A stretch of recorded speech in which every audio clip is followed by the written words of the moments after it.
This is Pet Life Radio. Let's talk pets. Hi, y'all, and welcome to Horsing Around.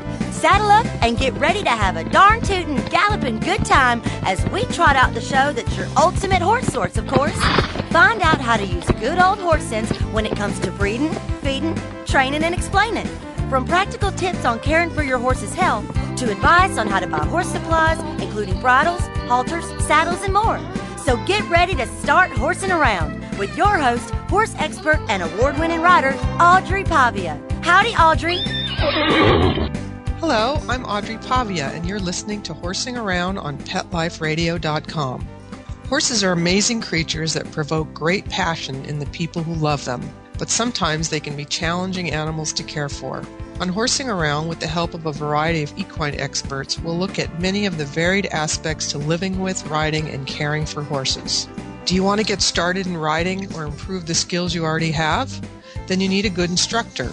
Since riding instructors are not licensed in the U.S. like they are in some other countries, you need to be more savvy when looking for someone to help you learn to ride. In Episode 1, we'll take a look at how to search out the best instructor to meet your needs. Acupuncture and traditional Chinese medicine are two forms of alternative therapies that are becoming more widely used in human health. Horses can benefit from acupuncture and traditional Chinese veterinary medicine too, and veterinarians around the country are beginning to see the value of this type of therapy in treating a whole host of equine problems. In Episode 2, Horsing Around will take a look at how acupuncture and traditional Chinese medicine can do wonders for horses. Horses have been wearing shoes for centuries, but should they? The barefoot movement is a new trend in the horse world based on the theory that horses do not need shoes. In Episode 3, we'll take a look at this controversial movement that uses wild horses as examples of how, with the proper type of care, horses can go barefoot. Equine nutrition is one of the most confusing aspects to horse care. With all the different kinds of hay, grains, and supplements out there, how do you know what to feed your horse? In Episode 4, we'll take a close look at equine eating habits and give you the basics on what horses need to stay healthy. You know your horse needs to be fit if you want to trail ride, show, or do any kind of strenuous activity with him. But did you know that you need to be fit too? Riding calls for strength and agility in the equestrian as well as in the horse. Pilates, a low-impact form of strength building, is a great way to hone your body to handle the rigors of riding.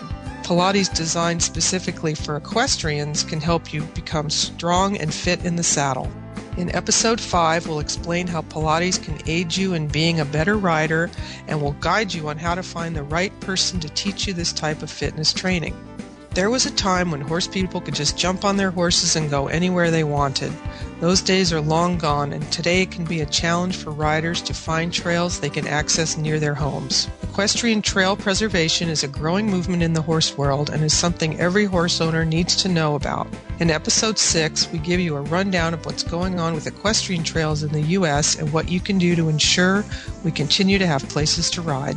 Have you ever felt out of control on your horse? Maybe your horse spooked at something and bolted, or perhaps he freaked out because you and your trail buddy tried to ride in opposite directions. One particular maneuver can literally save your life in a situation like this. Called the one rein stop, this move can help you regain control over your horse in just about any situation. In Episode 7, we'll show you how to perform this maneuver and how to teach your horse to respond to it. More than 300 different breeds of horses can be found around the world today. One of the rarest of these breeds is the Spanish Mustang, a horse that traces back to the original mounts brought to the New World by the Spaniards in the 1500s. Only 3,000 of these horses are alive today, and a movement is afoot to help preserve and grow this breed. In Episode 8, we'll take a look at this fascinating breed of horse and what is being done to save it. If you like to trail ride and also have a competitive spirit, a sport called competitive trail riding might just be for you. Sanctioned by the North American Trail Ride Conference, or NATRAC, competitive trail riding is a great way to see amazing scenery while competing and learning the best way to care for your horse. You don't need a fancy horse or expensive tack either. Just about any horse can do it. Episode 9 takes a close look at this exciting activity and gives you pointers on how to get involved. Do you live in an area with lots of horses but no active community group to organize fun trail rides and help preserve the equestrian way of life? Then think about starting a horsemen's association in your neighborhood. In episode 10, we'll give you guidance on how to organize horse people in your community and start a club that can hold shows, group trail rides, and parades. You'll also discover how to get involved in your local government to help preserve trails and equestrian zoning in your community. We hope you'll join us on these and other episodes of Horsing Around to learn about everything related to horses and their care. See you on the trail. Stop what you're doing and start horsing around every week on Pet Life Radio. Horse expert and award-winning writer Audrey will be trotting out great tips on feeding, breeding, and more on everything equestrian. So set a spell and say hey to Audrey and get ready for a darn tootin' galloping good time every week on Horsing Around, on demand, only on PetLifeRadio.com.